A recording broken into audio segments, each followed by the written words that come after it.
Thursday the 18th of November. Welcome again to Around the House in 80 Days for our bedroom boogie session. It's 10 o'clock in the morning.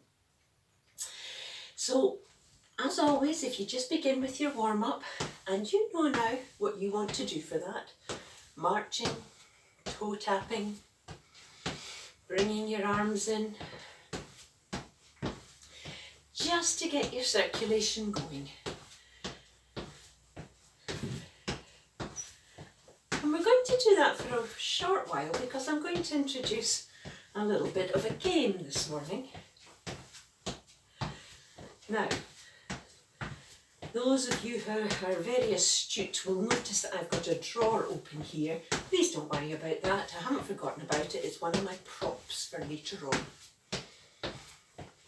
We won't need that until towards the end. If you're sitting, remember, start off with that beautiful posture. It's the best thing you can do for yourself, sitting or standing, is get that posture. And then just move as you can. Because your legs are free, you're sitting on the front third of your chair, so you've freed up all that lovely leg length. And you bring in your arms. We've done some jazz hands with thighs. You can do clapping. Some of you might be able to do clapping. I just smile when I think about how uncoordinated I can be at times. Here we go, I've got it now.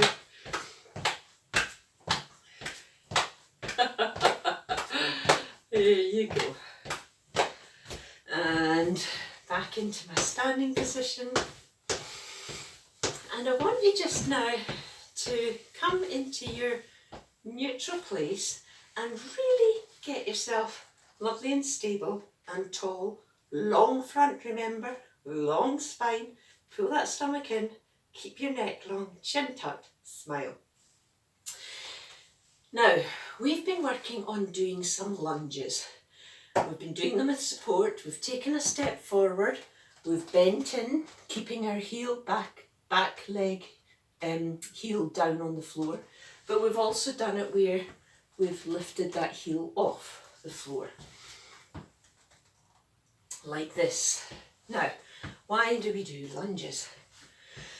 Lunges are just great for getting yourself around those unexpected obstacles and recovering your balance. So, in order to just vary the range for us to do that, we're going to play a game where we are standing in the middle of a clock. So, straight ahead of us is the number 12. So if I was going to lunge towards the number 12, with or without support, I would take a step straight ahead and push myself back. If I was going to do 1 o'clock, I would just go slightly out to the side with my lunge and take a step back. If I was going to do 3 o'clock, I would go out to the side and take a step back. And it's the same. 11 o'clock, 10 o'clock, 9 o'clock. And it's the exact same if you're sitting, folks. You're in the centre of the clock. And again, if you were going for 12, you'd take your foot forward, move from your hips, keep your spine straight, looking straight ahead and recover. 3 o'clock, step out to the side and recover. And so on. Okay, so here you go, folks. Let's do some lunges. And I'll call out the number and you try to do the lunge in the direction that the number will be lying on your clock. So, I'm going to come forward a little bit and I'm going to start by saying 12 o'clock. And again, 12 o'clock, same leg. 12 o'clock, different leg. And again, 12 o'clock, different leg. I'm going to do 6 o'clock now. 6 o'clock. 6 o'clock. And remember to use support as you need. And I'm going to do it with my other leg as well. 6 o'clock. 6 o'clock. And now I'm going to mix it up a little bit. 2 o'clock. 10 o'clock. 3 o'clock. 11 o'clock. 4 o'clock. 7 o'clock. 8 o'clock.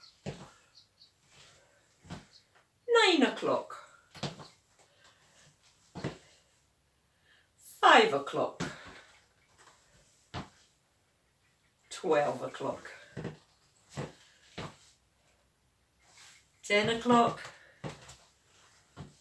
And last one, 2 o'clock.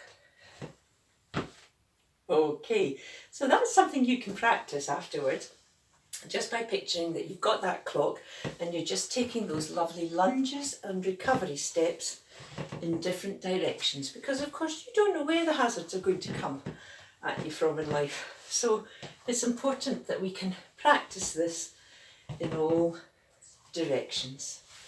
And as I say, same if you're sitting, just practice getting those moves off into the different directions. Come back into your neutral. And our next move, just to get ourselves balanced again, is that glorious big sunbeam move. Lovely. So we've been doing quite a workout on our legs, and now you're going to bring in the workout for your shoulders. Same if you're sitting. Really focus on being tall and just see if you're managing to get your arms that little bit higher. Remember, some of you will be starting from here, but you might just notice that you are getting that little bit higher.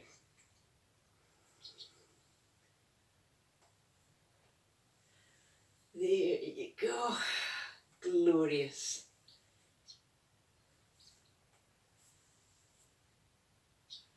We're doing 5 of those. I think I've done more than 5 now. And relax. Our final move, which is why I need the open drawer today, is our squat. Okay, now remember the principles of the squat. Okay, the squat is going to help us keep this area of our legs strong. It's going to keep our backs nice and healthy. We keep our spines as straight as we possibly can, and we do that by looking ahead if we possibly can while we're doing it. We just have our feet hip width apart, we stick our bottoms right back out, and we come down, making sure that our knees are over our toes but not any further forward. And if you can hold it for a few moments and then come back up, you'll feel those muscles working. And again, and come back up. And squats, I think I mentioned, are fantastic for getting down to lower spaces. So I've got my drawer open, I've got my laundry here, my ironing. These don't need iron. Right, and then I'm going to go down into my squat. I'm doing it side on so you can see me. Into the drawer, close my drawer, and come back up again. Okay, normally of course I'd be face on. It's much better doing that and trying to get the strength into those muscles by just consciously using a squat to do these things than it is to lock your knees together and try to give yourself stability while you bend like this. Much, much better to try and go down in a squat. Now remember folks, if you're sitting, it's hard to do a squat if you're sitting, but you can do lots of things for this area of your legs. Keep your feet hip width apart, tall spine, and just bending from the hip, come forward, looking straight ahead and up. Now that's obviously going to make the space for you to put things away. And you're still giving yourself a lovely exercise by doing it that way. You can strengthen the inner part of your thighs by just pushing your knees out and feeling a glorious stretch there.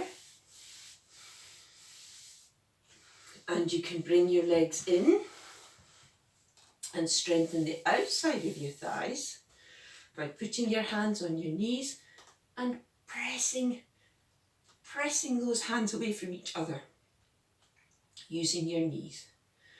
And these moves are going to strengthen this upper part of your legs. So it's time now for our cool down. And remember, that can be gentle, walking around, observing the day, pondering, using some of the moves you've done today in a nice, slow, varied pattern across the floor.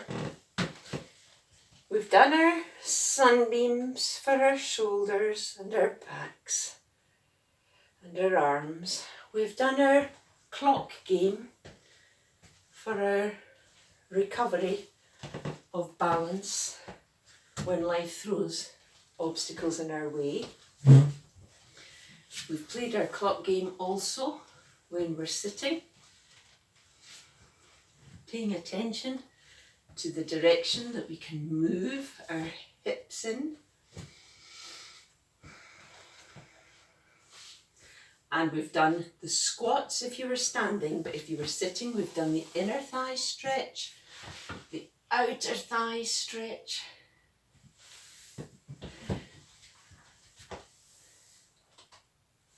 And that's it for this morning's bedroom boogie. I hope you've had fun. We look forward to seeing you again at lunchtime for our kitchen capers. You'll be with Jenny this lunchtime. Take care everyone, and we'll speak to you soon. Bye bye.